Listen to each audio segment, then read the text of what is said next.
آزادی بیان言论自由 free speech. Our colleague at Oxford, Paolo Mancini, who's a great expert on media systems, argues in an interview on Free Speech Debate that there is an alternative model which can be roughly described as multiple partialities, where each major political force in society, small p political force, has its own media. And so you do get this plurality of voices, but you get them from different channels. How would you respond to that? Well, that's rather the argument that, if you like, the web evangelists put forward, saying that actually let a thousand flowers bloom and people can choose what they want and interpret it for themselves. I think there are at least two problems with that. One is access to the public space, and how does a very small movement or a small voice get established in the public space? And secondly, is it not a charter really for the richest voices to be heard loudest? So I think that's a big issue. I think secondly, it also places, if you like, shifts the responsibility for verification of information from the producer to the consumer.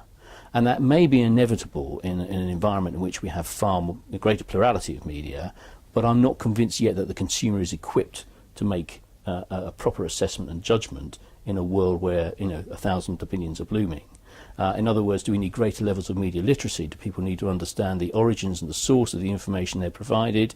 Is there sufficient transparency behind media organisations for them to be able to determine which political interest may be steering it, and so on? And I think we're quite a long way from a position where actually the consumer is sufficiently equipped to make those judgments.